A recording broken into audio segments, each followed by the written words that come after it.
আওয়ামী লীগ সরকার এবং ডক্টর মোহাম্মদ ইউনূস সরকার 50,000 কোটি টাকা বকেয়া রেখে দিয়েছেন, সেইটার খেসারত এখন দিতে হচ্ছে আমাদের দেশের সকল নাগরিককে এবং যত দোষ প্রধানমন্ত্রী তারেক রহমানের। গ্যাস আমদানি করার জন্য যে এলএনজি ভাসমান টার্মিনাল আছে, দুর্ঘটনা ঘটে, রহস্যজনক অগ্নিকাণ্ডের ঘটনা। গ্যাসের উত্তোলনের চেষ্টা না করে আমদানি নির্ভর করে ফেলেছে। বাংলাদেশের বহু মানুষ এই মুহূর্তে বিদ্যুৎ ও গ্যাস সংক্রান্ত বিষয় অনেক কষ্ট ভোগ করছে। প্রধানমন্ত্রী এড়িয়ে যাননি, আবার কাউকে দোষারোপ করেননি, কারো বিরুদ্ধে অভিযোগও করেননি।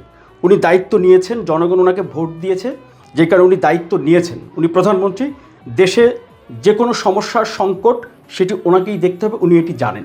সরকার কিন্তু একবারও অস্বীকার করেনি যে বহু মানুষ, বাংলাদেশের বহু মানুষ এই মুহূর্তে বিদ্যুৎ ও গ্যাস সংক্রান্ত বিষয় অনেক কষ্ট ভোগ করছে। আমরা জানি এটি।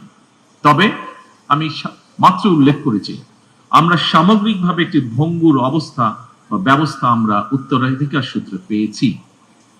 কেন এই সংকটটা এখন হলো বলেন তো? এমনিতেই আমাদের দেশে জ্বালানির ঘাটতি রয়েছে, গ্যাসের যেই চাহিদা আমাদের, সেখানে সরবরাহ আমাদের এমনিতেই কম রয়েছে, খেয়াল করবেন। আর বিদ্যুৎ কেন্দ্র যেগুলো আছে বাংলাদেশে, গ্যাস ভিত্তিক বিদ্যুৎ কেন্দ্র কিন্তু বেশি। এখন গ্যাসের সরবরাহ এমনিতেই ঘাটতি। বর্তমানে প্রায় 4,000 মিলিয়ন ঘনফুট গ্যাসের চাহিদা আছে আমাদের। এটা আগে থেকেই 3,000 দিয়ে চালিয়ে যাওয়া হতো। এখন সেই আমাদের নিজস্ব উৎপাদন কমে যাওয়ার কারণে এটা 2400-2500-তে ঠেকেছিল। এর মধ্যে 450 মিলিয়ন ঘনফুট যখন এফএসআরইউর কারণে বন্ধ হয়ে গেল, এরপরে 21 জুলাই 2026 গ্যাস আমদানি করার জন্য যে এলএনজি ভাসমান টার্মিনাল আছে মহেশখালীতে, সেখানে দুর্ঘটনা ঘটে, রহস্যজনক অগ্নিকাণ্ডের ঘটনা ঘটে। একটা দুর্ঘটনার জন্য গ্যাসের একটু সমস্যা আছে, আশা করি ইনশাল্লাহ আল্লাহর মতে আগামী 5-7 দিনের মধ্যে এটা ঠিক হয়ে যাবে, সমস্যা কিছুটা কমে আসবে। বিদ্যুতের সমস্যা আছে আমরা জানি, কিন্তু ওই যে ফ্যাসিবাদের সময় পরিকল্পনাহীনভাবে যে কাজগুলো চলছে, তারা কিন্তু অর্থ করে নিয়ে গেছে, কিন্তু তার খেসারত এই দেশের মানুষকে এখন দিতে হচ্ছে। যখন দুর্ঘটনা ঘটে অর্ধেক সরবরাহ কমে গেল, তখন আপনি কি করবেন? তখন সেই সরবরাহ 2000 মেগাওয়াট 2019-তে নেমে আসলো। এই সংকটটা তখন প্রকট হিসেবে দেখা দিল এবং আমাদের ঘাটতি সিচুয়েশনটা আগে থেকেই ছিল, এই দুর্ঘটনাটা এটাকে আরও প্রকট করেছে। প্রথমত দুর্ঘটনা, এরপরে সেটি মেরামত কোনো রকম করা হলো, করার পরে এলএনজি যেই জাহাজ ভরে যে গ্যাসটি আসে, সেটি যে টার্মিনালে, এই ভাসমান টার্মিনালে আসবে, সেখানে যে সেটি জাহাজ থেকে ট্রান্সফার করবে, সেই জায়গায় আসতে পারছে না, আবহাওয়া খারাপ, সমুদ্রে। এটি হচ্ছে গ্যাসের সংকট। গ্যাসের যখন সংকট, তখন স্বাভাবিকভাবেই বিদ্যুতের উৎপাদনে সমস্যা হবে। বিদ্যুতের উৎপাদন সমস্যা হলে সেটি স্বাভাবিকভাবে লোডশেডিং হবে। আর গ্যাসের সরবরাহ যখন কম, তখন স্বাভাবিকভাবে কলকারখানা, সিএনজি স্টেশন, সব জায়গাতে গ্যাসের ঘাটতি দেখা দেবে। এখন প্রকৃতির ওপর কার হাত আছে? আর এই যে অগ্নিকাণ্ড, সরকার নাশকতা বলেনি, আমিও যে কারণে দুর্ঘটনায় বললাম, সেটি মেরামত করা হয়েছে, তারপরেও বৈরী আবহাওয়া। এটি হচ্ছে একটি দিক। আরেকটি দিক, বাংলাদেশে অবাক হবেন অনেকেই, 80% প্রায়, আমার সংখ্যাটি কম বেশি হতে পারে, 80% বিদ্যুৎ বেসরকারি খাতের কাছ থেকে সরকার কিনে নিয়ে এরপরে আপনাদেরকে বিদ্যুৎ দেয়। 80% বেসরকারি খাতে। বিগত সরকারগুলো এই কাজটি কিন্তু করেছে তারা। এই আওয়ামী লীগ সরকার এবং ডক্টর মোহাম্মদ ইউনূস সরকার 50,300 কোটি টাকা বকেয়া রেখেছে, এই যে যারা বেসরকারি খাতে বিদ্যুৎ দেয় উৎপাদন করে সরকারকে, তার মধ্যে ভারতের আদানি পাওয়ার প্ল্যান্ট তারাও আছে। এখন এই যে দেশের ভেতরে এবং ভারতে যে আদানি পাওয়ার প্ল্যান্ট, যাদের কাছ থেকে আমরা বিদ্যুৎ নিতাম, প্রত্যেকেই তাদের স্বাভাবিকভাবেও তাদের উৎপাদন বা তাদের সরবরাহ তারা কমিয়ে দিয়েছে বা কমে গেছে। তারা বলছে তাদের মেশিন নষ্ট, কেউ বলতেছে কয়লা কম আসতেছে, কেউ বলতেছে এই সমস্যা সেই সমস্যা, তারা অভিযোগ দিচ্ছে বা তারা নানা রকম কারণ দেখাচ্ছে। এখন ধরেন কারণ দেখাচ্ছে, সরকারকে হয়তো সরাসরি তারা বলছে না, এটা আমার পর্যবেক্ষণ। আপনি 50,000 কোটি টাকা আপনি বকেয়া রেখে দিয়েছেন। কারা রেখেছে? আগের 2 সরকার। ফেব্রুয়ারি 2026 পর্যন্ত 50,300 কোটি টাকা বকেয়া প্রাইভেট সেক্টরে যেই বিদ্যুৎ সরকার নেয় যাদের কাছ থেকে, তারা পাবে সরকারের কাছে। তাহলে যে বিগত 2 সরকারের যেই বকেয়া, যেই তারা দেনা রেখে গেছে, সেইটার খেসারত এখন দিতে হচ্ছে আমাদের দেশের সকল নাগরিককে এবং দায় দায়িত্ব চলে আসছেন সরকারের ওপর এবং যত দোষ মাননীয় প্রধানমন্ত্রী তারেক রহমানের। গ্যাস বা জ্বালানি বা পেট্রোল সামগ্রিকভাবে জ্বালানি খাতে এই অপরিকল্পিতভাবে প্ল্যান প্রোগ্রামগুলো গ্রহণ করা হয়েছিল, অথবা বিগত দিনগুলোতে কোন নির্দিষ্ট মহলকে সুবিধা পাইয়ে দেওয়ার জন্য যে সকল নীতি গ্রহণ করা হয়েছিল তার খেসারত সমগ্র দেশ, দেশের মানুষ এবং বর্তমান সরকারকে বহন করতে হচ্ছে।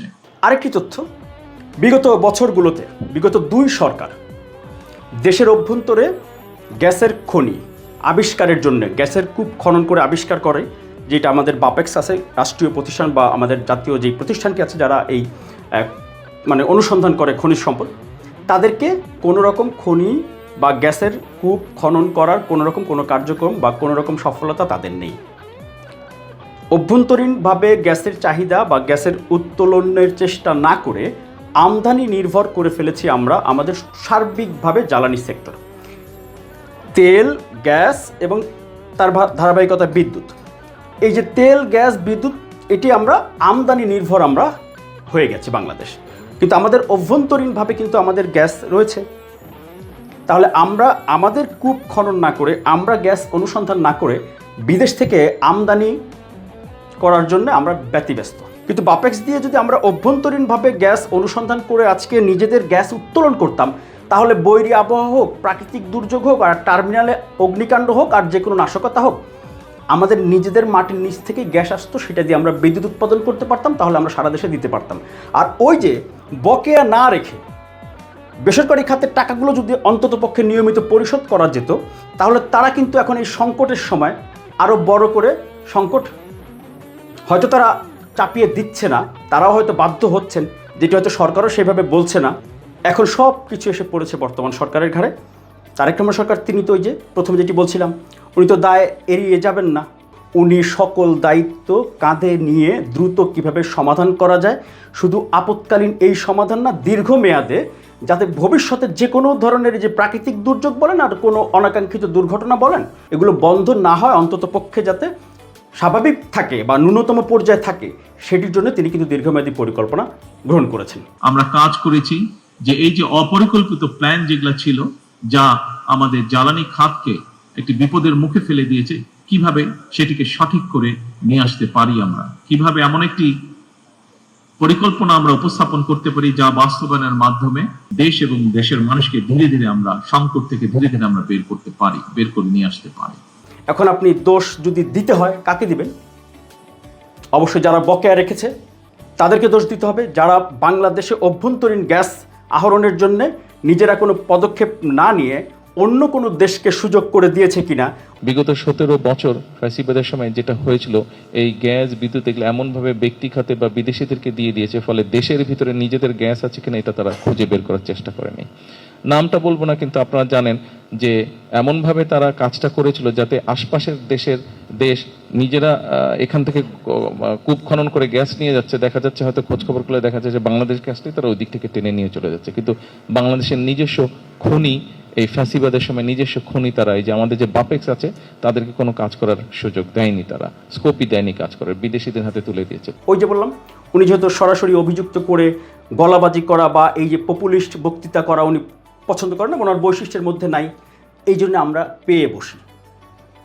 এটাই হচ্ছে আমাদের সমস্যা। এখন এই পরিকল্পনাগুলো গ্রহণ করতে গিয়ে যেই বিষয়টা, আরেকটা বিষয় দাঁড়িয়েছে, আমরা আগেও দেখেছি, আমরা 71 সালে দেখেছি, আমরা 86 সালে দেখেছি, আমরা 96 সালে দেখেছি, এমনকি বিগত নির্বাচনের সময় আপনারা দেখেছেন, যারা দেশটাকে অন্যদিকে নিয়ে যেতে চেয়েছিল, আপনারা এবং আমরা একসাথে যাদের প্রতিপক্ষ হিসাবে আমরা নির্বাচনের সময় কাজ করেছিলাম, খেয়াল করে দেখবেন বিগত কয়েকদিন ধরে এরা আবার কতগুলো কথা বিভ্রান্ত ছড়ানোর চেষ্টা করছে, বিশৃঙ্খলা তৈরি করার চেষ্টা করছে তারা।